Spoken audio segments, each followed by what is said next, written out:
سلام یوتیوب فالی های عزیز، با یکی دیگه از فال های روزانه در خدمت شما هستم. فروردین، ذهنتان آماده و متمرکز است، بنابراین زمان خوبی است تا حرکت کنید. اجازه ندهید که ترس و محافظه کاری مانع شما شود. حتی اگر قدمی که امروز برمی‌دارید بزرگ نیست و آنچنان به چشم نمی آید، ناامید نشوید، زیرا هر چه بیشتر پیش روید، موفقیت‌های بیشتری را تجربه خواهید کرد. اگر سعی کنید انرژی و افکار خود را متمرکز کنید، کلید موفقیت در دستتان خواهد بود. اگر می‌خواهید استرس‌های روزانه را تا حدودی از خود دور کنید، بازی و ورزش را فراموش نکنید. اردیبهشت، این روزها کمی آتش درونتان را کم کنید و آرامتر قدم بردارید. درست در همان نقطه‌ای که هستید، زمان خوبی برای ایستادن و تمرکز کردن است. برای بدنتان احترام قائل شوید و با او آنطور که شایسته است برخورد کنید. از خوردن مواد غذایی مضر بپرهیزید و پس از کارهای سخت به بدنتان استراحت دهید. شما از وضعیت کنونی خود رضایت کامل را ندارید. اگر می‌خواهید دیگران را تحت تاثیر قرار دهید، به جای ظاهر درون خود را خواستنی و جذاب‌تر کنید. زیبایی شما در درونتان است. خرداد، از یک طرف منطقی شده اید و از طرف دیگر روحیه جنگجویی در شما فوران کرده. این دو در همکاری با هم می توانند به شما در برداشتن قدم‌های بزرگ یاری رسانند. بهتر است با افرادی که از نظر فکری به شما نزدیک هستند بیشتر در ارتباط باشید. ارتباط راز موفقیت شما در چنین روزی است. شما شایسته آنید که خودتان را بیشتر بشناسید و این تنها از طریق بیان احساسات و افکارتان با دیگران ممکن می شود. پس از این کار خواهید دید که چقدر بیشتر احساس راحتی و رضایت خواهید کرد.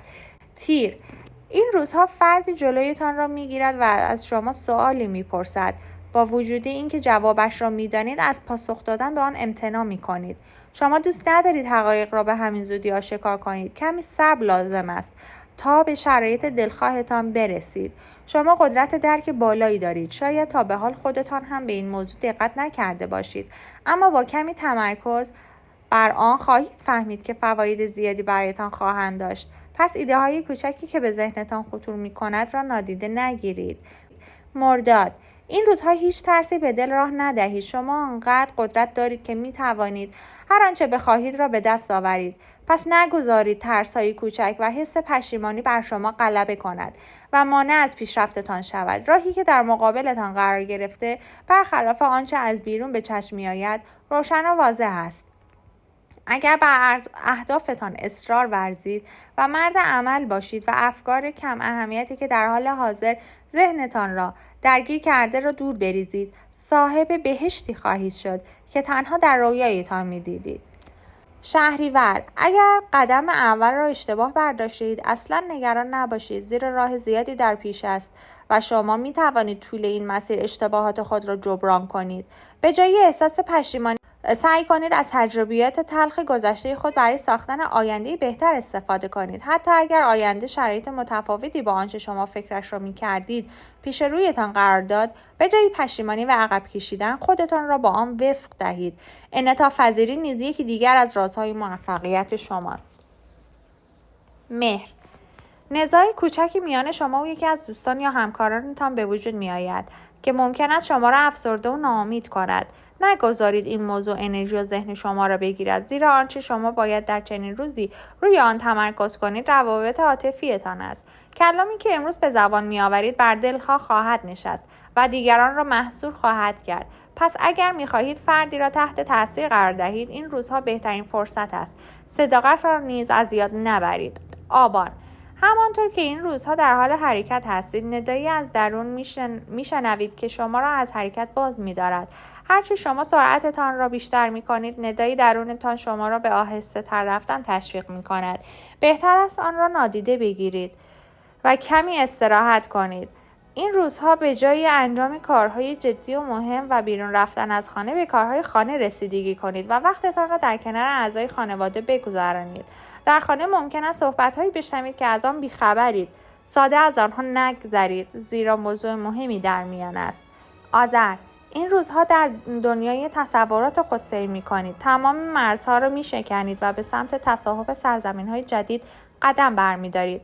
برای تجربه چیزهای جدید از قدرت درونیتان کمک بگیرید و ببینید که چه چیزهای جدیدی و هیجان انگیزی را کشف خواهید کرد. شما انرژی درونی بالایی دارید که همیشه خودشان را نشان نمی‌دهند. پس حال که فرصت باقی است از آن استفاده کنید. شجاعت و ریسک‌پذیری کلید موفقیت شما در چنین روزی است.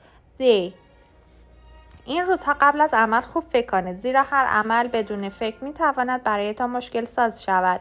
حال زمان خوبی برای استراحت نیست. پس به جای آن تمام تمرکزتان را بر کارهای مهمتری که میخواهید انجام دهید بگذارید. به نشانه‌های اطرافتان خوب گوش دهید، زیرا حاوی پیامی هستند که میتوانند به شما در گذراندن مسیر کمک کنند. در این روزها بیشتر به سلامت جسمانیتان اهمیت دهید. اگر باشگاه رفتن برایتان سخت است، در خانه ورزش کنید یا به پیاده روی بروید. به زودی هدیه‌ای از یک دوست دریافت خواهید کرد که کاملا سورپرایز خواهید شد. بهمن، مدتی است موضوعی ذهن شما را درگیر کرده. زمان آن است فکرهایتان را متمرکز به آنها جامعه عمل بپوشانید. شاید به خودتان مطمئن باشید و فکر کنید تمام پاسخها را می‌دانید، اما بد نیست از دیگران نیز کمک بگیرید. با مشاهده زاویه دیدهای مختلف می‌توانید کنترل بیشتری روی موضوع داشته باشید. عشق زندگیتان حال و روز خوبی ندارد. یک سفر کوتاه می‌تواند هم خستگی را از تن شما بدر کند و هم روحیه او را به بهترین شکل تغییر دهد. اسفند، این روزها نسبت به آنچه به زبان می‌آورید محتاط‌تر باشید. ذهن شما درگیر و خلاق است و به همین دلیل دوست دارید که ایده‌های ناب خود را با دیگران نیز در میان بگذارید. فقط مراقب افراد سودجو باشید، زیرا ممکن است از رو راستی شما سوء استفاده کنند. وقت آن است کمی رفتار خود را تغییر دهید. اگر متناسب با شرایطی که در آن قرار می‌گیرید عکس‌العمل نشان دهید، جواب بهتری خواهید گرفت تا اینکه یک رفتار را در هر موقعیتی به کار ببرید.